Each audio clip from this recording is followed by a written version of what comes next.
Welcome back, everybody, to the One's Ready podcast. It's a worst case scenario for everybody out there. It's me and me alone. Peaches and Trent took the morning off. I'm here with Master Sergeant Ben Webb, AFE Super Troop. I prefer to call them parachute packing Americans. That's the correct way to address them in today's environment to make sure that I don't get canceled.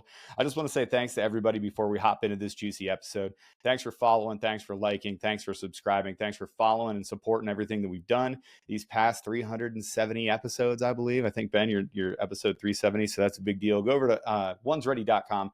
Check out everything that we got there. You can find all of our podcasts. You can find everywhere we're socials. You can find some merch. You can find some sweet gear. You can find all of our partners. It's all there on onesready.com. Follow us on Instagram over at onesready. Now that I got that out of the way, Ben, thanks for coming on, man. Really appreciate it. How you doing this beautiful Las Vegas morning? You know, it's still pretty early. I'm still trying to wake up, drinking some coffee. We are definitely on our grind here. I've got my coffee. I've got my Kill Cliff. It's the jalapeno lime. If you haven't had it, it's really good. We've got a code for that too. So check that out. You get a sweet discount on Kill Cliff. Awesome partners of ours. It is early. We do get down. I want to talk to you about being AFE. So aerial flight equipment. For those that don't know, it's a huge job inside the Air Force. It covers a whole bunch of different stuff, but specifically, you're working with my rescue brothers. I'm a 58th alumni myself, so you're working right down the street here at the 58th RQS. I looked at your address as we were getting on, and I was like, "Oh crap, you're right down the road here." So maybe I'll just drop your shirt off. Take us all the way back, Ben. So this is a while ago for you, and I want to talk about how it is that you found yourself into the United States Air Force. So where'd you grow up? What made you decide to get in the Air Force? What led you to the world's greatest Air Force? Yeah, so I was born and raised in Niagara Falls, New York, about 20 minutes north of Buffalo. We're born on a culture of losing, you know, Buffalo Bills, Buffalo Sabres. I was going to ask if you're a Bills fan, man, because, we're not that far away. It's like a 6-hour drive to the sadness that is Cleveland, Ohio. So I feel that good. I love a good, you know what, people will give us crap for, supporting these teams, but I'll tell you what, when Buffalo wins a Super Bowl, I know one person that was always there since day one, and that's Ben Webb. And if Cleveland Browns, if they ever win a Super Bowl, guess what? You know one person. So Buffalo, New York, beautiful. Yeah, so I wasn't born yet to see all the madness go down. I was born right after they went to the fourth straight. But yeah, grew up probably just like a normal kid, played a bunch of sports, baseball, soccer, wrestled. Yeah, that's about it. Growing up, got that talk senior year that my dad was like, you either got to find a job or go to school. And I was like, no, I don't want to do either of those. Right. So I had an art teacher. Her son was security forces. And for some reason, I always wanted to be law enforcement. So I was like, bet. So I'm going to call the recruiter, tell him I want security forces. And I was 17, so my parents had to come to the recruiter with me. So they did all that. I said, I want to be security forces. He got me a security forces contract. I imagine pretty simple. That recruiter is like, listen, not that hard. We can there's actually a bus out back right now. We can just walk you right onto the bus. It's ready to get, it's already on. You just go. Yeah, I actually joined DEP and I graduated high school and left for basic 2 weeks after I graduated high school. It was all pretty fast. It was probably like a 6-month process since I was still in high school, but it was generally fast. So yeah, I was supposed to go to basic as security forces. My recruiter hit me up. He was like, hey dude, do you want to go to basic like 3 weeks early? I was like, okay. And he was like, yeah, you're going to be doing a aircrew flight equipment. I was like, what's that? And I read the description. He hit you with a job change. What a slick maneuver from the young man. Can I ask what year this was? Like what time frame? This was 2011. Okay. So man, we're in the heat of it, right? Like we're in that middle part of GWAT, like everything is going pretty fast. And he goes, I love it. This guy's just in his office and he's like, all right, listen, this guy was already down to be security forces. I think I can get him to leave 3 weeks early. And I think I can get him in an AFE. Let's see if we could do it. Like I imagine it was like the scene in Wolf of Wall Street where, Leonardo DiCaprio is selling the guy and he's like, oh, Frank, come on, we got to. That's awesome. So did you know anything about AFE at that phone call? I didn't really know anything about anything like Air Force. I had a cousin in the Marines. I didn't really know anything. It was like an impulse. Like one day I was like, I'm going to join the Air Force because I don't want to go to college. Wow. Oh, that's awesome. Okay, so right back into the flow of it. So you get off the phone. He's like, "Hey, you want to go 3 weeks early?" You're like, "Yeah, listen, San Antonio, it's beautiful." What time of year was it? I went in June. So I was in San Antonio at BMT from June Ooh, to August. So ooh, ooh, my friend, being a, I do not envy you. I do not envy being a you. kid June to from August. New York, that was pretty bad. Yeah. So we leave 3 weeks early. You show up. You hit MEPS. You get down to Joint Base San Antonio. Back then, it was just Lackland. It was Lackland Air Force Base. You show up to Lackland.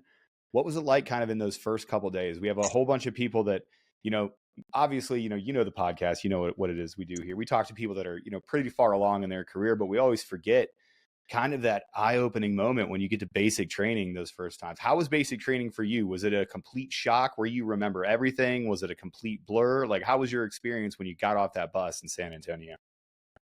Definitely remember everything. Nice. Surprisingly, it's not as bad as I thought it was going to be. After watching like Full Metal Jacket in high school, I thought it was going to be like that scene where the gunnery Right. sergeants would be yelling at you the whole time. But you know, I'm a pretty positive looking guy. It's like I'm getting paid just for somebody to yell at me to fold my laundry a certain way. I was like, there could be definitely a lot worse things. That That's was a my outlook on it. that's a great attitude to have. What was your hardest part when you got there? So yeah, obviously, people yelling at you and whatever else. Yeah. So you get there, especially the first couple weeks. Did you have, I definitely did. And I'll share this story because I always make everything about me. But, there were definitely times, we weren't allowed to have cell phones were completely different back then, right? It was Mhm. 2001 to, end of 2001, early 2002 when I was there. So they were just like, lock your phone up. Nobody cares anyway. It's not like I had social media on my phone. I had a flip phone. You know what I mean? Like it was some Right. dorky brick phone. But I was writing letters, and there were definitely some times in those first couple weeks where I was like, oh man, did I, because I was a lot like you. I had no idea, no clue about the Air Force, no clue about PJ, no clue about what to expect. I didn't even watch, I don't think I'd seen Full Metal Jacket before I went down there. So you were smarter than me in that regard. You at least did some research. How were those first 2 or 3 weeks for you? It was definitely a learning curve. Just trying to get all 60 dudes on the same page is pretty tough. And then, you have all those element leader positions and dorm chief, but, everybody wants to be a chief, and there's not enough Indians just to do the work in the dorm. Hmm. That was the biggest learning curve. And then, drill is such a weird thing, going from nothing to learning all these facing movements and marching as a flight is pretty difficult. And that's probably the hardest part for me. Like I couldn't do a about face for weeks, and that was Not where a I got not a super. very good dancer, are you, Ben? Not able No, to cut a not at rug, all. I'm assuming. No, not not a lot of rhythm coming out of Buffalo, New York, for the young man Benjamin definitely. Webb. I just What about remember. tips? Yeah. I was just about to say. I remember the MTI just having me in the front leading rest for a while until I could figure out how to do an about face. The absolute worst. You're just staring at the earth and you're just like, I wish I could listen. I want to do it as much as you can. I just can't. I Yeah, can't, Sergeant. It's right. tough. What about tips and tricks, man? We always ask our, hey, did you learn anything? What were the cheat codes? Was there anything that you finally figured out? Obviously the about face. I'm sure you've got a very Yeah, sharp about face now. I'm sure of it that's because great. you're a senior NCO. It's really good. I've been practicing my whole career. It's pretty sharp. Uh, what other tips and tricks did you learn that made your life easier at basic training? Like if you were, especially, the folks that we're talking to, these folks are all getting ready. We've got a ship date coming up in November. So that's the next one Mhm. that's coming up here. This episode will release probably before the ship date. But, for those folks that are getting ready to go, like what kind of advice would you have out of basic training? I would say definitely before basic training, if you can make your bed every morning, like that's a great start. And then start doing your own laundry.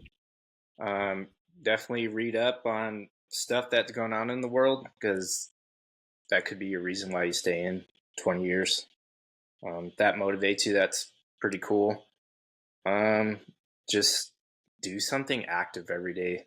You're going to be walking miles and miles every day, especially depending what time you go. In San Antonio, it's going to be hot. So if you could go be hot and uncomfortable for a little bit, I would definitely suggest that. Yeah. So there's a lot of correlation. There's a lot of studies that come out. Shout out to the RAND study that just came out. Thanks for looking. RAND is a huge corporation. They do studies on a whole bunch of stuff. They did a study on Air Force Special Warfare. Thanks for mentioning us by name, RAND. And Air Force, please take note, the official, unofficial podcast of the United States Air Force was mentioned by name in the RAND study for how people get their information. I'm just saying it. It's a fact. It's in the study. I'm not saying one way or another. But the other thing that we have harped on, and that RAND also, looked at, is the amount of time that people stand on their feet just in basic training. Folks really look past this one. Time on feet is a really big deal, but in basic training, just to hash out what Ben is saying, you walked from every appointment. There are very few things that you take a bus to. You were walking, you're marching, drill and ceremony, your PT sessions, all this other stuff. Well, in between these things, when you go to lunch, you're standing and waiting for lunch. When you go to dinner, you're standing and waiting for dinner. You literally have a book with you that you stand and read. You're on your feet 8, 10, 12 hours a day. And then, add in those miles of walking that Ben is talking about. It doesn't seem like a big deal unless, look at your life right now. I guarantee you're not on your feet all the time. We all stand on the podcast except for Trent because he's lazy, but Peaches and I, we have stand-up desks like we're standing right now. That's we literally add that into our fitness regimen because that's what you're going to be doing. So that's great input. When you were getting through 2011, you guys were still doing was it Beast Week, or what were they calling the final event? Beast? Yeah, still Beast. Okay. Yeah. So they were doing a thing. It was at the end. It was your culmination event. There are very few things, for whatever reason, that I remember from basic training. I remember Beast Week, like every single event. I don't know why it is that is just crystallized in my mind. I don't think it was necessarily because I was so excited to be done, because I was hyper focused on pararescue. To be honest with you, I knew I had indoc on the other side of that graduation. But I remember Beast Week like it was so clear. The leading up to it, I remember maybe one or two things. One conversation here, another conversation there. But I tell you what, I remember Beast Week like it was yesterday for me, and I do not know why. It's just been burned into my memory. Do you have that same feeling about Beast Week and getting out and graduating and getting called an airman and getting your airman's coin? Like, what was your experience during that time? Beast Week was pretty horrible, especially being in the middle of summer in San Antonio, just spending hours in that clamshell while we're getting quote unquote attacked. Right. Yeah. I don't know. Looking back at it, basic just went by so fast. It's only 2 months out of the 13 years I've been in, so it's really lucky hard number 13. Congrats, dude. It's really hard to look back and look at all the little details, but I'm just glad it was over. And then after that, it was 7th week, one more check on your wall locker from your MTI, like the final inspections, and then next week just sat around and chilled and wait for graduation, which that graduation Friday, baby. Yeah, exactly. Great feeling. Did your parents come down? Did your family come down? Yeah, so my parents came down, and they were actually there for 2 weeks because my sister had joined the reserves. So my sister graduated the week before I did, and then I actually saw them at church on Sunday the week before I graduated. So how cool is that? That's super cool for you. Did your sister give you crap about outranking you because of her date of rank being a week before? Yeah, it's okay, but I got that rank on her now, so now it doesn't matter. Now you just got her, and you'd be like, you're a reserve. So let's see, 13 years later, she's in the reserve. So what? She's an E4. Okay. She's not in the reserves now, but nice. That's what she got out as. So okay. Oh, nice. So tell us about the parade field. This is something, I will say that Air Force does the graduation correctly. They do it right. If you guys don't know about Joint Base San Antonio, it's completely re-envisioned now. Have you been down to San Antonio for training or anything in recent times? Yeah, so I actually have, because my wife just joined the Air Force like 4 months ago. So no way, dude. Yeah. No way. Do you pull rank? Do you be like, hey, listen here? Is she an officer or is she an airman? She's an airman. This is the best. Oh, this is the best. Listen, honey, I don't feel like doing the dishes, so how about you lock it up and Yeah. go do the dishes. My Yeah, so yeah, I'm a senior NCO in the United States Air Force. The parade field down there, the chapel, the actual welcome center for that, it's new. It's absolutely stunning. It's the crown jewel of Joint Base San Antonio. It looks good. As you were walking across the older parade field, and you knew that you were literally walking in, to something that was completely unknown. And to put everybody in sort of the time and context of this, 2011 was no joke. When you were signing up for the military, and it doesn't matter if you're in the Air Force, the Army, the Navy, the Marines, the Reserves, the Guard, it does not matter. You were signing your name on the dotted line, and that was a blank check payable up to and including your life to go fight in 3 theaters around the world of active warfare. And it may sound hyperbolic, it may sound braggadocious, but that's just the context of what it is. Everybody that enlisted after September 11th, 2001, all the way up until August of 2021, I'd say in that time frame right there, you were buying a bad deal. And we can argue about how, there's always this thing like, oh, well, unless you deployed before 2011, you really didn't deploy for GWAD. Everybody deployed afterwards. Blah, blah, blah, blah, blah. I don't really care about that because it's a boomer argument to have. But there had to be some feeling of impending, like, hey, this is getting real as you're walking across that parade field. Did you have that feeling, or were you just excited to go to tech school? I was I was honestly just so young and quote unquote immature. I would say I was just excited for something new. I was just ready to learn anything. I was ready to Yeah. experience life. When did you graduate basic at 17? Because I know you went through the recruitment process and it was pretty quick. Were you in basic at 17, or were you 18 before you went? I was 18 before I shipped. On Man, the young man. Yeah. That blows my mind so much. Peaches got in. Peaches is a complete anomaly. He went, graduated basic. He was still 17 or something, like something crazy like that. Like even at 18, so I was a little bit older. I turned 22 shortly after I graduated basic training. I think I went basic training from January to like March, April timeframe, and I was on my first indoc team. I turned 22 during indoc. I remember because I got the crap smoked out of me because I made the mistake of letting somebody know it was my birthday. So I did 22 extra of everything that day, and it was not fun. But I'll tell you what, kudos to you, because that is such a huge undertaking. I don't know how he did. Like Peaches obviously is. I mean, he's just a warrior. He's the little war dwarf that he is. Little. Are you a Tolkien guy? Do you know the Lord of the Rings trilogy? I've seen the movies. Should I Okay, read the that's book? cool. Maybe. Well, I just didn't know the name of the little dwarf that always had the axe, because that's what I was going to call Peaches. But he's short, you get it. But to do Yeah. that at 18, 17, 18, holy crap, man! Just kudos to you. So, your parents already down there. You saw them at church the week beforehand, and your sister had just graduated. How was it? Did you guys go out on the river walking your blues? You can be honest with me. I mean, I did with my parents, but my sister was long gone at tech school by the time I graduated. So Yeah, and it happens pretty quick because you graduate and yeah. you get on that bus, and you did the same thing. So you graduated, you packed your stuff up. I'm sure you took, as you're leaving the open bay in San Antonio, Lackland Air Force Base, you're looking back in that open bay and you're like, I'll miss you, but not really. And then you get on the bus. Where was AFE Tech School? It was at Shepherd in Wichita Falls, so about 4 hours north, Yeah, kind of on the my border favorite of part about Texas and Texas. Oklahoma. Yeah, my favorite part about Texas is you can drive for 8 hours, and depending on where you are, you're still in Texas. So Wichita Yeah, that's Falls, how the it only was. thing that's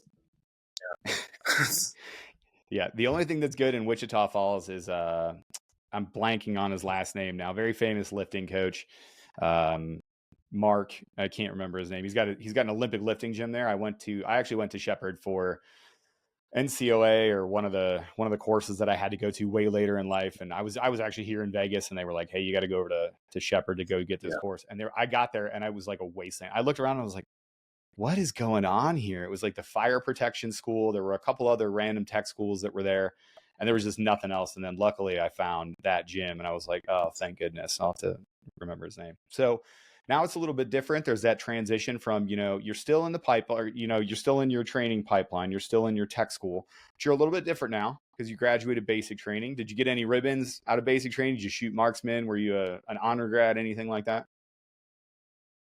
Nope. But I mean, since we're in a time of war, we got national defense and Hell yeah. the other one. I can't, I'm blanking Yeah, on whatever. the Yeah, GWAT. yeah. GWAT, yeah, the initial GWAT, and then you got your GWAT expeditionary ribbon after you graduated. So I can't remember how they did it, but yeah, same. So you show up to Texas, to Wichita Falls out in Shepherd. It's a little bit different, and now the real learning begins because you had no idea what AFE was. Did you learn anything about AFE? Did you have any briefings or maybe even talk to some of your flight mates beforehand to where you got a little bit of an idea what you were going to do? No, I literally read the printout the recruiter had. It said night vision goggles, parachutes, and I was like, okay, I'm sold. I want to do that. But that That's was and it's I yeah. yeah, that was it. What sold you about no, that? Was no it just YouTube. like, hey, I'm right, right? Yeah, I still don't. dial up modems and stuff. I think I was just so ready to be in the Air Force. I don't want to wait any longer. I'm just going to choose this job. And I mean, it worked out perfectly. I'm Do you think much that rather, did that's go ahead?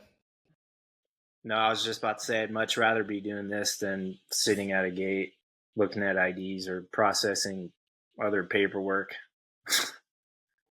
I do want to talk about that. I'm sure that there was one point in your tech school where you look back and you're like, oh wow, turns out I made the right choice. Shout out to that recruiter that big time me to get me Yeah, to go to basic training 3 weeks earlier. So exactly. you get into how long is AFE tech school? It's a good 3 months. It's like 56 training days, counting all the weekends. It comes out to almost 3 months. Okay. And as you started kind of in those first phases, what were some of the first challenges you experienced? Learning how to sew. Definitely. I almost got washed back the second sewing block because I just couldn't make dust covers or protective covers for equipment, and had the instructor be like, I don't know, we might have to wash you back. And I was just like, I was pretty crushed. I remember calling my mom and I was like, I don't think I can do this. I'm probably going to get reclassed into something else. But that was probably the one hiccup that I've had the whole time at tech school. And for a second, I was like, I might fail. So how did you overcome it? Did you ask for help from your friends? Did you get extra, individualized attention from your instructors? Did you just grin and bear it? Like, how did you end up passing? A spoiler alert, you made it. Yeah, exactly. I don't know, something just clicked. I think I just needed to be told that I wasn't doing too well. That kind of fired me up, and I just tried extra hard and made it through. Yeah. And you know what's funny is it doesn't matter what job you do, right? Like those trials and those tribulations, you can always see when you have like a counterpoint in somebody's life, right? When I went to free fall school, I went to brag, so I went to the Army, so I'm obviously a better free fall jumper than everybody that ever went to the Navy school. I Yeah, could not exactly. pack my parachute to save my life. And the exact same thing happened with me packing parachutes that happened with you with selling. Is Hmm. like literally my actual free fall instructor was a rigger. He was an Army rigger named Larry. He was awesome. But finally, he just looked at me and he goes, "Hey, man, can I level with you?" And I was like, "Yeah." And he goes, "You suck at this. I don't want to fail you out for not being able to pack a parachute on time, but you can't pack a parachute, man. Is there any way that you could suck less?" And I actually had that on my helmet for like the remainder of my time. So every time I put my helmet on, there was this little piece of tape and it said "suck less." Hell But it same sort of thing happened with me. Is I just figured it out. He gave me some tips and tricks. He's like, "Listen, you just got to suck less." He's like, "You know what to do. You just got to suck less." And I was like, "Thanks, Larry." So you get through how far in the process for AFE Tech School? Well, first of all, like how many people actually did get set back, washed out? Like how hard was it to get through AFE Tech School? Did you see anybody that you were like they just couldn't figure it out and they had to go do something else? yeah. I only had one occurrence where this guy was washed back into our class, and then he washed back into the class behind us. And to be honest, I don't really know what happened, but AFE seems to be one of those jobs where all the pipeliners from your side of the fence usually come to. We had some red rope there. He had jump wings, and I was like, what the heck did this guy do? And of course, he had to tell everybody that he washed out of the CCT pipeline. Yeah. But yeah, Hate to see it. Sucks to suck, my friend. So for those of you that are listening that don't understand, so in the Air Force pipelines, we have student leadership. The student leadership, it's like a stoplight. There's green ropes, there's yellow ropes, and there's red ropes. The red ropes are the highest echelon of student leadership. There's some other ropes as well. White rope is for chaplain. The blue rope is actually your MTL. So the actual permanent party airmen that are, NCOs typically, so NCOs and senior NCOs, they'll wear that blue rope. You'll see these throughout the entire pipeline. So this is Air Force Special Warfare included. We don't do the rope system inside of Air Force Special Warfare. It's just not something that we do because we have officers and cross trainees and stuff. We just don't have a need for it. But inside of the other tech training pipeline series, you have yellow, green, and red. I think they're still doing it. I am actually not sure if they are. I would assume that they would keep it, but that's how that's who your appointed student leaders are. So when he says there's a red rope, typically, this guy's been in the pipeline a little bit longer. I was also a red rope when I went over to aerospace physiology, which should be surprising to nobody because red ropes are all douchebags. Anyway, so as you get through the AFE tech school, you start to learn how broad the AFE career field really is. And this is something that it always astounds me, right? Because when we look at it as a pararescueman my entire career, I'm like, oh yeah, AFE, they pack parachutes. The good ones, they can rig anything to drop. If you can wrap a piece of webbing around that piece of equipment, those AFE dudes can figure out how to make a harness for it and throw it out of an airplane, and that thing will be safe when it lands on the ground. They pack your parachutes for you. I have multiple cutaways, so they've saved my life. I knew that they did that, but really, if you look at the entire broad Air Force, they support fighter jets, they support SEER guys, they support high altitude, airdrop mission support. They support our high altitude aircraft that fly way above, the altitudes that I can even talk about here on the podcast. They support pressure suits. They support everything. AFE has a huge mission set. Did you know that you were going to have the possibility to support all of those things as you were going through tech school? And then not only did you know about it, but what piqued your interest the most? Like, where did you want to go work? So no, I didn't really know AFE had that many footprints and all those other echelons. The only thing I knew was that they supported the fighter pilots and then the heavy pilots. And then it wasn't up till a while in maybe like 6 or 7 years that I knew that they supported pre-med, which we can talk about later. But yeah, definitely I just knew I wanted to work with fighter aircraft because I was like, dude, those guys are up there pulling 9 times their body weight, still like trying to target dogfight. I mean, it's pretty neat. Yeah, dude, that's badass. I know we give a gang of mess. Just absolute. We just crush officers on this podcast because we're an all enlisted podcast. Yeah. But I'll tell you what, we just had Ed Head Rush on. That guy was a dyed in the wool, superhero. That he was instructing at Top Gun as a Navy F-18 pilot. I don't want to take anything away from what the fighters do. Number one, it's cool as shit. Like it's just cool to be a fighter pilot. Like I will say that it is. And then having any support to that mission, when you watch that plane take off and you pack that guy's seat. Like, so when we're talking about how AFE supports the fighter pilot, I was going to jump into it. Please tell me how AFE supports, the fighter community. Yeah. So fighters, we inspect their helmets. They have a cool little targeting thing that they have called Jehemics. We work on that. Oxygen masks, harness, that's what straps you into the seat. G-suits. And then we have the ASIS 2 survival kit and ejection seat, which is what you're alluding to. Yep. So, and I will say and just to explain some stuff, because we always get hit on this in the comments. So as we're going through, so the pilots have an entire seat kit. They have an entire thing that protects them if they have to eject from the aircraft. So when we're talking about oxygen mask, we're talking about G-suits.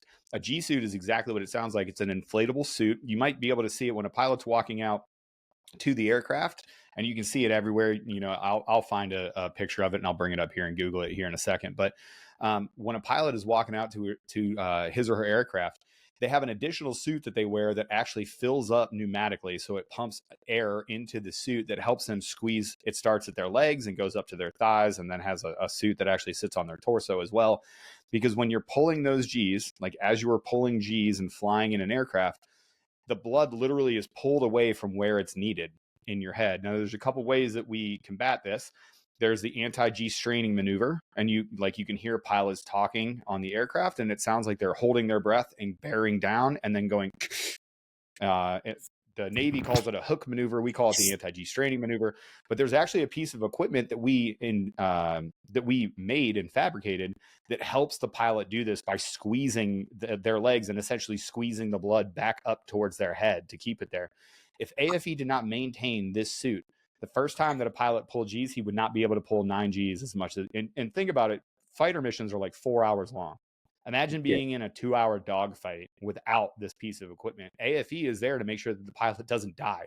You will freaking die if you do not combat these G's. If your oxygen equipment, and this is in concert with the aerospace physiology text, if your oxygen is not operating properly, that mask isn't fit properly, it's not maintained properly, it's not cleaned properly, you will die. You will not get the oxygen that you need, and you will get hypoxic, you will pass out, and then your plane will impact the earth, and that is a highly emotional event for a pilot.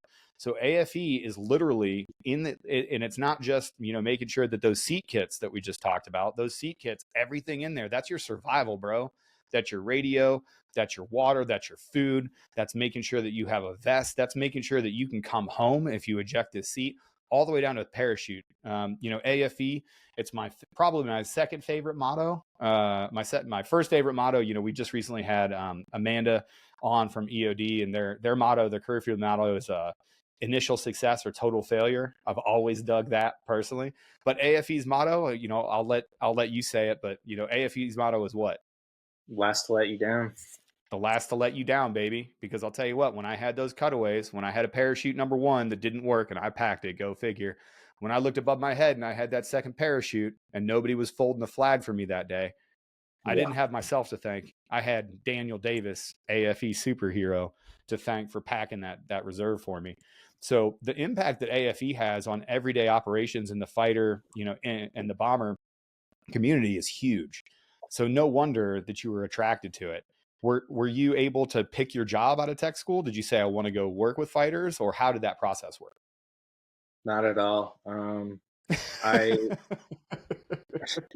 at all. It's still not that way either. Standard. So still not that way. I just remember going downstairs, about to go to my room. I saw my name on the board. It said that my orders dropped. Went to go see my military training leader. They said, you're going to Eglin Air Force Base, Florida. And I was like, dope. I don't know where that's at, but let's do it. Nice. Yeah, right. Yeah. Where is Eglin? I didn't even realize that was a thing, but hey, the panhandle's the panhandle. What were you going to do down at Eglin? So at Eglin, I supported a F-15 and F-16 operational test mission. Okay. So the transition from tech school to get into your first unit, that's something else that we always hit big and we always want to talk about, because it's another big transition. So no longer are you in the pipeline. No longer is somebody looking over your shoulder. Now you're an airman at your first duty station. What was it like showing up at that first duty station, and how much of a shock was it? Yeah, so I showed up maybe like 2 weeks before Christmas, because after leave, and I went and did a recruiter's assistance program. 10 days of free leave where you get to help your recruiter out. Heck yeah. And for everybody out there, utilize that, you young airmen. Like you're allowed to go back home, the recruiter's assistance program. And I know they're still running this one. We have a bunch of recruiters on. You're allowed to have 2 weeks of free leave where you go to your home station, wherever it is that you left MEPS. You go in, you work with the recruiter, and you talk to young folks that want to hear about your job. And obviously you're the subject matter expert at this point because you just went through it. But usually you're also the subject matter enthusiast, because you're at the highest of highs, man. Like, you haven't gone to the Air Force yet, the big Air Force yet. You just got out of tech school. And essentially you're like, dude, this rocks. Listen to my pipeline experience. Listen to all this stuff. That's why they have the program. So please utilize it, man. Thanks for bringing that up. I appreciate that. So you utilize the recruiter assistance program. You got down there. Beautiful, man. No place better than Florida in the winter. You got there 2 weeks before Christmas. What was it like showing up to that first unit? It was definitely overwhelming, but it was so cool walking into that gear room and just seeing all the aircrew flight equipment for the first time. And I was like, this is the real deal. And then there I go. I spend another 6 months in upgrade training. So just military, you're always training, I feel like. Oh yeah, it never stops. Yeah. And then So what was it was a that? pretty What was that first? Oh, I'm sorry. Go ahead, bud. no, go ahead. I was just going to ask, what was that? You talked about the training and how you immediately went into it, and Mm-hmm. for everybody, has heard us rail on it, but it's not just Air Force Special Warfare Pipelines. It's the entire Air Force. You're never done learning. Yeah, You stop learning the day that you retire. You stop going to right. courses the day that you get out of the military. So I'm sure you probably weren't tracking that, I'll assume, because you haven't been looking forward on any of these things beforehand. What was it like going right back into training? You were like, holy crap, I just did that. What was the first training that you went back into to get qualified? So looking at AFE's total training plan, basically starting from scratch, like what you did in tech school. It's like, let's sign them off on how to use a toolkit, how to use a TO, and then it's like, I just want to start working on gear. Like, that's what I'm here for. But literally Yep. starting from the basics all over again. Yep. And the difference, everybody, is that, in tech school, you're testing those things out. Like, oh, okay, cool. I know what a toolkit is. And they're like, okay, you passed the test and you go on to the next thing. The difference when you get in the Air Force is like, oh, okay, do you know how to use a toolkit? Can you show me? Okay, we're going to sign this off in your little book. But then you get to take that kit and you get to go work on the equipment. And they're like, oh, can you fix NVGs? Can you fix these? Can you fix that? And every time you tick one of those things off, then you're expected to be able to hold that standard. You're expected to be, okay, well, hey, I know you know how to use a toolkit. I know you know how to fix NVGs. Here's 50 pair of NVGs. You need to go service all of them, and we'll see you at lunchtime. And then you're just off to the races. Did you feel like a little bit more responsibility? Did you feel like, holy cow? Because again, this is life-saving equipment. Everything that AFE does is life-saving equipment in one way or another. Did you feel a sense of responsibility, or did it change your mindset on how it is that you approach these tasks? Because tech school is all testing, and to be honest with you, it's all fun and games, right? It's school. Right. But now you're out in the real world, and now you're packing a kit for somebody that could need it in a real world scenario. And they do, being in a test environment, they push the limits. They're testing new equipment that they've never tested before. They're testing new TTPs and new ways to fly and pushing the envelope on a lot of stuff. And that can be, it can be life and death. How did you deal with that sense of responsibility as a young airman?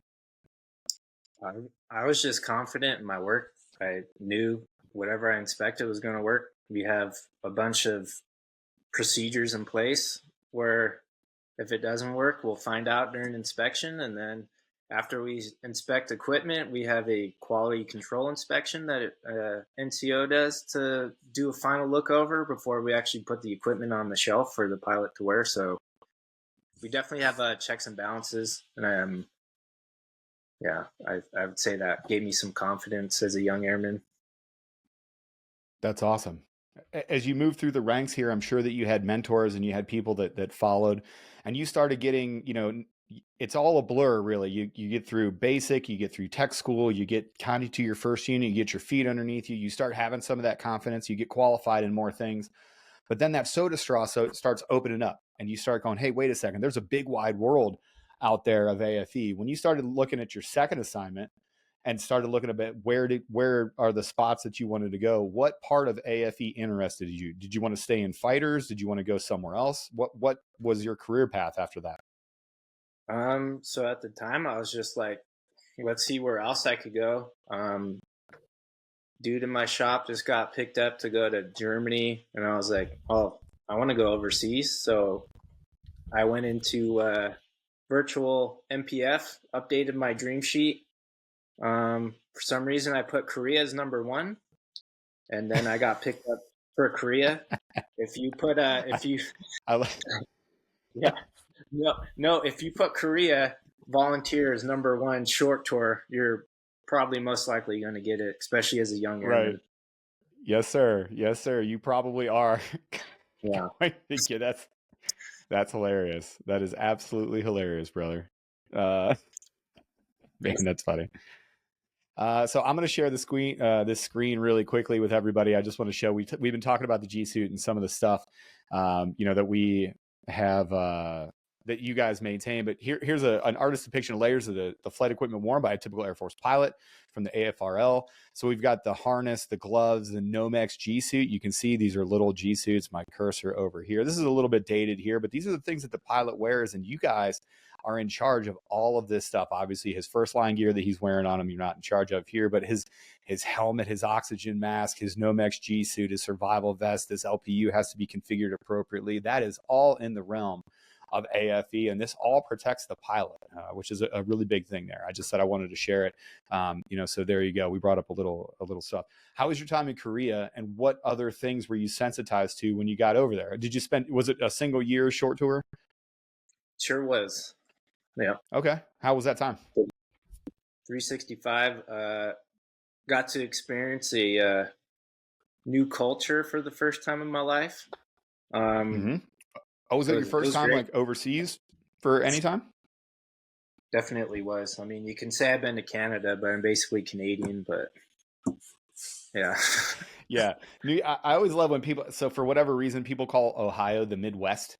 And I'm like, guys, we're a lake away from Canada and one state away from the ocean. How is it that Ohio is the Midwest? Like, that is not the Midwest. It's not the middle of the country. It's not west by any regards. Like, we're a lake away from eating poutine and saying A. And New York is even closer. You guys are just a little waterfall away. So I'm sure that was a culture shock too. But how awesome was it that the Air Force paid you to live in a different culture and you got to see all these other things? Were you an NCO during this time? Had you made staff?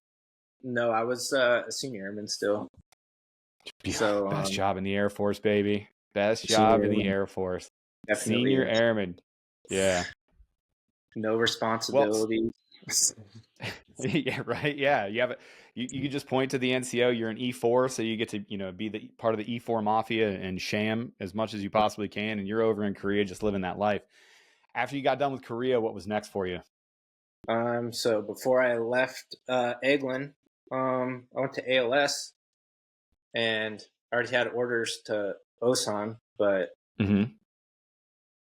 like an idiot, I didn't have the retainability to get overseas assignment after Osan. So I was subject to let's just see what's available on the equal overseas listing from Osan. You love to see it. Yeah, you didn't have the foresight. Yeah, nobody was a good enough mentor to be like, hey, if you have enough retainability, they'll let you do BOP after this, and you can pick your base, and you can do all this other stuff. You didn't know that program, and then here you are, just left to roll them dice, baby. Yeah. So I had three choices. I was a staff select at the time, so I had Global Field, Florida. I had Fort Benning, Georgia, and then the last one was Edwards Air Force Base. And I was like, both of those last two is like, heck no. I was like, I already know Florida. Right. It's 15 minutes down the road from Eglin. I was like, I'm going to put this number one. Right, yeah. And, go back to the beach, baby. So did you end up getting Hurlburt, or did you go out to Edwards? I got Hurlburt, number one. Nice. Yeah. Okay. And then what'd you do at Hurlburt? So heading out, I still didn't know that the Air Force had a pre-med mission for AFE. So I was like, I'm going to go work on C-130 gunships or some other platform. They have 5 flying units at Herbie. So I was like, probably going to get one of those. But then I saw my orders and it said 23rd Special Tactics Squadron. I was like, what the heck is this? And, can you tell us what the pre-med program is? Like, what can you describe in plain language what that is for the listeners? Yeah, so pre-med is just basically premeditated jumping. So it's like the dudes or girls, they know that they're going to jump out of the airplane, compared to F-16 or heavies. That's just emergency parachutes. They only use those in case of an emergency, like they need to bail out, basically. Right. So as you saw it, you're like, oh, hold on now. There's a whole bunch of people in the Air Force that intend to jump out of airplanes. They've got way more takeoffs than they do landings. And now I'm going to go support those folks. So when you showed up, you were either a staff select or a young staff. You get down to the beach there at beautiful Destin, Florida, and St. Mary Esther. You Yeah. show up to the 23rd STS. It's a special tactics squadron. You're working in AFSOC now. So now you can call all your friends and tell them that they are regular dorks and that you're a special operator. And it's super cool. I hope you did that, because I did all the time. When you showed up to the 23rd, how much of a culture shift was it for you as a support airman, as a special warfare mission support airman, to show up to the 23rd Special Tactics Unit, Special Tactics Squadron, and look around and go, oh, this is a completely different life? Were you shocked by that, or was it a surprise to you? Yeah, I was totally shocked because, first of all, you have all these pipe hitters. You have the shortest CCT that I know, Peaches, was there. Yeah, hell yeah. And then I'm back in that mindset where I got this job that I know absolutely nothing about because they don't teach us that stuff at tech school. So I was like, I got to start from the basics again. Right. And you had to go back to training. So Yeah. how long did it take you to actually get qualified? Because for everybody that's out there, just because you can pack a parachute in an F-16 doesn't mean that you can pack a personnel parachute. And by the way, we've got like 10 different systems. We've got advanced parachute systems. We've got tandem systems. We've got, any number of different parachute systems that got, different sizes for different missions. And that doesn't even touch the equipment. Like I was saying earlier on the podcast, we drop a ton of equipment from boats to bikes to anything. If it can fall out of an aircraft, a special tactics AFE Airman can pack it to make it land safely. So for that initial training, how long did it take you to actually get qualified to be one of those people that could pack inside of the 23rd on your own? Yeah, so when I first got to the 23rd, we were still using the old MC4s. Shout out. Yep. Yeah. Got them. Got a couple hundred on those bad boys. Yeah. So February of 2017, I went to the beautiful 26 STS at Cannon. Shout out. Oh boy. Spent 3 weeks there, learned how to pack the RA1, which is what seemingly everybody jumps now. It is, yeah. It's program record. So that's 3 weeks. Then I went to Fort Gregg Adams, formerly known as Fort Lee, to spend 4 months in the Army Rigger School. And that's learning everything from airdrop to maintenance of canopies and parachutes, and then wraps up with packing all the systems that you previously talked about, your static line and your other free fall rigs. Right. And somewhere along the line here, and this is a really cool benefit of AFE, somewhere along the line here, you had the opportunity to go to jump school. When in the process did this happen? So I had just come back from a deployment in 2017. My flight chief was like, "You're super fit, dude. Do you want to go to airborne school?" And I was like, "Yeah, let's do it." Got my flight school knocked out. Got my training orders, and before you know it, I was driving up to Fort Benning to go partake in the best, worst course I've ever been in. So yeah.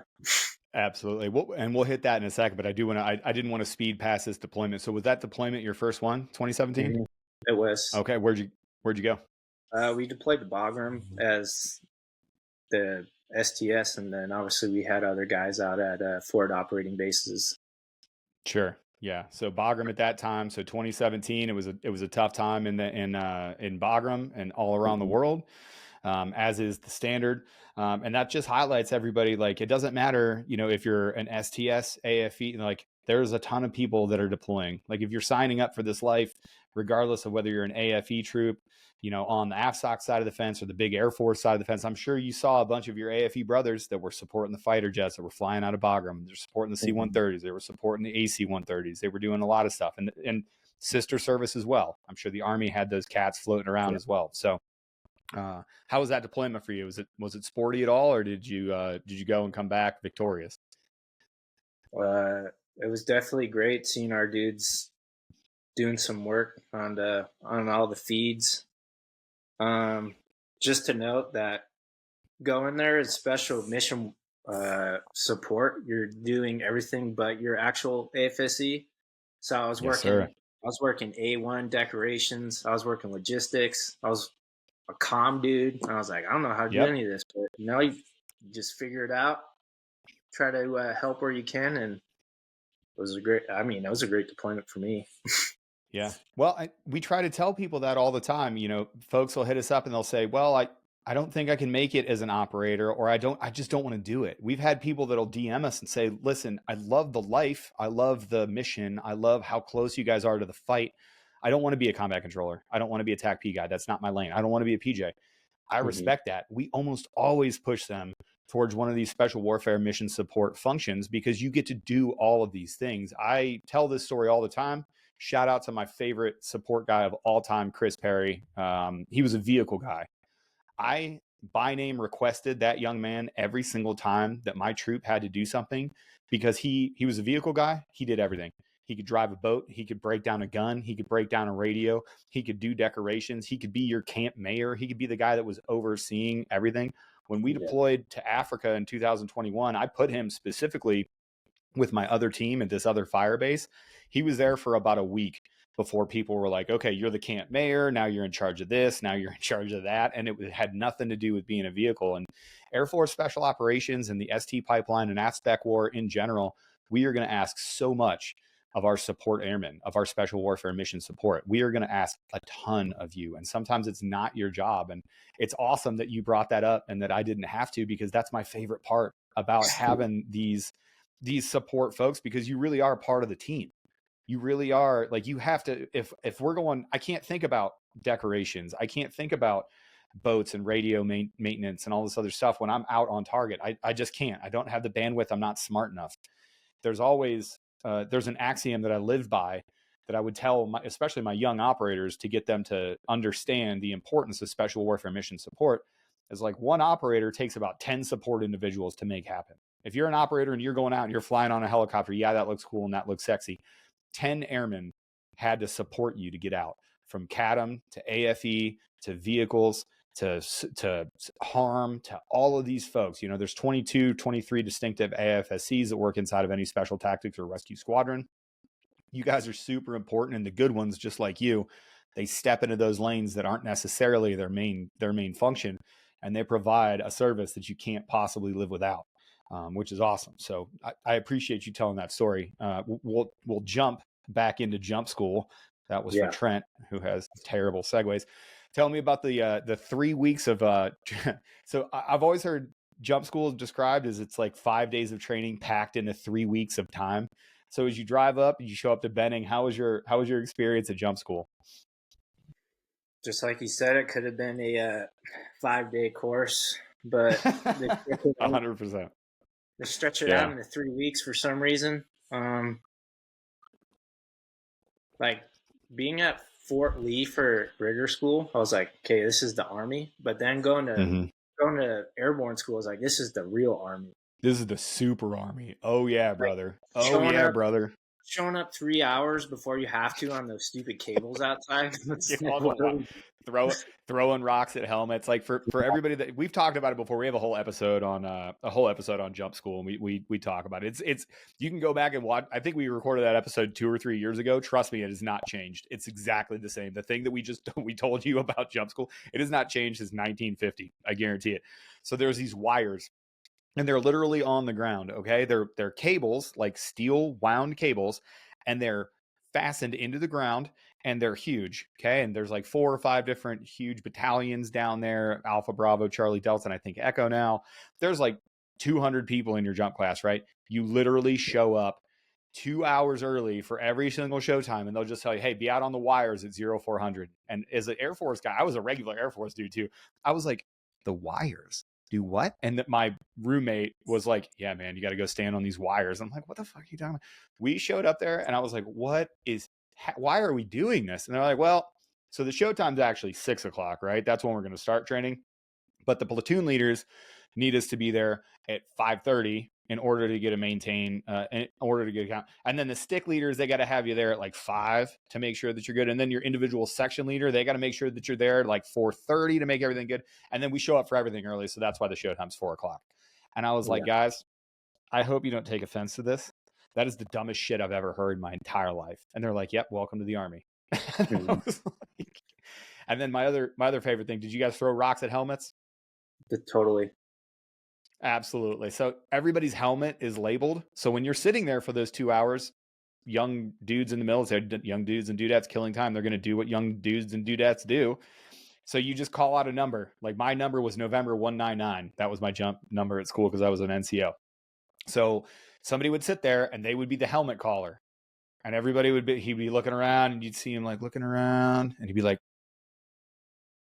86. And then everybody would look around for 86. And then you would just see a rock and you'd be like, oh, and you would try to hit the number 86 first. And you would do that for, I don't know, 18 hours a week. That was how much time that you spent throwing rocks at helmets. Anyway, so jump school is 3 specific weeks. It is ground week, tower week, and jump week. What was the first time like jumping out of that aircraft when you finally got? And again, we did a whole episode on I don't necessarily care. I want to hear about your experience. The first time that, no kidding, you left an aircraft. How was that? Luckily, I wasn't like the first 4 in the stick, so I didn't get to see the outside whizzing by us. I just remember I got to the door and I was like, this is a lot higher than I thought it was. Got out. It is a lot higher than you thought it was, huh? Yeah, I was like, 1,500 feet doesn't seem that high. But then I remember during tower week, I was like, this 34-foot tower seems awfully high. Do you know why they do? You know why it's a 34-foot tower? Did anybody explain it to you? Probably because if you look down, you can't see the horizon at all. I don't know. It's exactly correct. Dude, you are a super genius. That's exactly why it's 34 feet. 34 feet is, as you look out, you cannot see the horizon below you. As you look out and you're leaving that door on the tower, because they have these huge towers and you're attached by a wire and you jump out. And they always say the 34-foot tower, it's 34 feet because you look out and you cannot see the horizon below you, and it mimics, that's the height that it mimics jumping out of an airplane. So as you jump out, you get underneath that canopy and you look up and you see, were you still jumping square? Was it rounds or were you T11 with square? T11 main. Yeah. Okay. So you look up, you see that beautiful wide open canopy. You look down, you see Friar DZ below you. What was that like? It was definitely pretty cool because up at that altitude under canopy, it's all pretty quiet. It's pretty relaxing. It is. And then you get like it is, right? 200 feet off the ground and you just hear the Sergeant Airborne yelling at you, getting ready to, he's like, make sure to PLF, get ready to land. And then I just remember my first landing. I landed on a slope of a hill. So I was like, my feet hit, and then it was just my head after that. And I was like, this is how you're supposed to do it, right? Oh, yeah. No, this is totally, you go feet, ass, head, feet, ass. Yeah, that's a good PLF. I always tell the joke, so you only need 5 jumps to graduate. I had 5 jumps. The 5th jump, I knocked myself clean out. I mean, I've been knocked out a couple times before that because I did combat sports since I was young, and I was a young kid that did stupid stuff. I hit the ground so hard on that 5th jump. The first jump that I ever had, I could have stood it up. I literally, like, the wind was just perfect. I didn't do anything. It wasn't like I manipulated my canopy or at all. We were jumping crash 10s. Like we were jumping T10s and stuff. But I literally hit the ground so softly, and I was right next to Sergeant Airborne, which is hilarious because I like hit the ground. And I literally, just for a second, I kind of like just stood there, and he immediately shouted at me. He's like, hey, PLF Air Force. And I just fell over. And I was like, but my first 2 or 3 jumps, for whatever reason, it was just the perfect scenario. My 5th jump, had my 5th jump and my first jump, I probably wouldn't have continued because I hit the ground so freaking hard, dude. I just remember it was just enough wind to where it was dragging me a little bit. And I had a good friend that jumped behind me every single time. This Navy dude that I ended up making pretty good friends with. Every single time I hit the ground, like that guy ended up being right next to me. And I just remember seeing him as I'm laying there and it's just a slow drag and I'm just like completely limp and I'm dragging him and he's bent over and he goes, hey, Aaron, release your cape well, dude. And I was like, and I just hit it. I just laid there because it released the chute and it stopped me from getting drugged. And he was like, you okay? And I was like, no, dude, I am not. So it was a pretty bad one. So it was pretty good. But that's a really cool part of AFE. You guys are a jump inherent career field. I had a bunch of friends that pushed to make sure that AFE is jump inherent. Is free fall school on the horizon for you? Or are you going to try to get there? Funny you mentioned that. I actually just went last week, but the Army's pretty strict on all their medical stuff, and I wasn't tracking. I needed all this stuff because they require you to have all your labs done like annually instead of like Air Force wide. That's like that SWIC stamp. Yeah. Yeah. So I have a running joke where I drove 10 hours just to take a PT test, and yeah. Okay, yeah, where'd you go, down to Yuma? Yuma. Yeah. But that's awesome. Those opportunities don't present themselves. Like, there are no other career fields in the Air Force, or very few, where you can actually go to free fall school as part of your primary duties, and then you can actually become a jump master. Do you have any desire to be a static line or a free fall jump master? Yeah, you definitely want to be static line. I have 50 plus jump static line, so Heck yeah. Heck I yeah. think it's just waiting for Well, opportunities. yeah. Well, now as we bring it full circle now, right? 13 years later, you're a senior NCO, you're working your life down here at the 58th Rescue Squadron. The 58th Rescue Squadron is getting, to kind of shut down. I want to ask you two final questions here. Like, what's next on the horizon for you? Where do you want to go next as the AFE super troop that you are? To be honest, I don't know where I want to go. I just want to stay within Guardian Angel or ST. Hopefully, I can become that special warfare mission support superintendent role one day. I think that will set me up for the future. And yeah, that's about it for future wise. That's awesome, man. And then, it's customary for us to ask for advice, Mm-hmm. for what advice that you would have for folks, coming up. I'm going to frame this one a little bit, because you are that person that had no idea what you wanted to do. You were lucky enough to get into AFE, even though you didn't know about it. You experienced the whole breadth of what AFE can do. Not only from supporting fighters and supporting a test operation, to get to go to jump school and to working with the 23rd STS and going out and having that deployment, downrange, and figuring out that AFE is just a small part of what we expect you to do as a special warfare mission support airman. And then now you have the distinct privilege of working in the best organization on the face of the planet, which is the Guardian Angel weapon system and the rescue side of the house. And that mission is second to none. It's a no-fail mission that others may live, and you have a distinct part of that. So for those people that are out there that they want to be a part of that mission, but being a PJ isn't for them, or being a combat controller isn't for them, or TAC-P isn't for them, what advice would you have to those folks that are listening out there right now that want to touch that mission, that want to work in that capacity, but they just don't know what they want to do? What would you tell them, and how would you guide them to get them to where they want to be? Yeah, so my advice is just be the best you can be at your job, because you don't really have time to have, I guess, for you to be a liability. Like, if we have to spend extra time on you training, then we should put our time elsewhere. Um, if you can get your foot in the door, like if you can come out and support, a full mission profile training and be like, hey, I'm the comm guy over here, but I think it would be pretty cool if I could get my foot inside this RQS.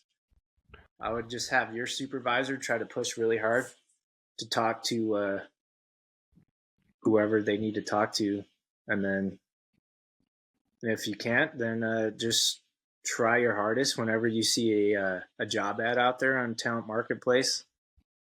And mainly just have your supervisor on board, because if they're a good supervisor, they're going to do anything they can to get you back into where you want to be. That's awesome, man. Master Sergeant Benjamin Webb, thank you so much for coming on. I really appreciate you telling us all the goodness about AFE. If you are out there and you're listening right now and you don't know how to get your foot in the door, like Ben just said, hit us up with a DM. We've got institutional knowledge between Trent, Peaches, and myself. We're in that space. We can help guide you. I'm sure, we're going to reach out to subject matter experts and our friends that we've made connections over these past 20 years. That's the reason that we exist.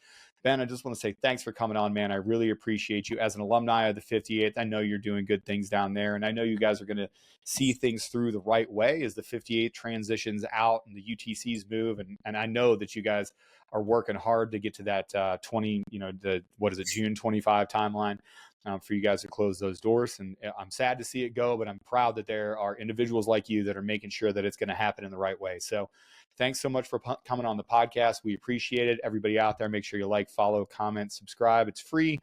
Consider joining a member. The members only section that we have working over on the YouTube, there's hundreds of hours of content that you're going to get immediately as you go there. It's like a cup of coffee a month. It's less than $6. So there's no reason why you shouldn't do it, because we're going to have more pipe hitters and more professionals on here like this, like Master Sergeant Ben Webb from AFE. Ben, again, thank you so much for coming on. Everybody else out there, we'll see you next time. Train hard.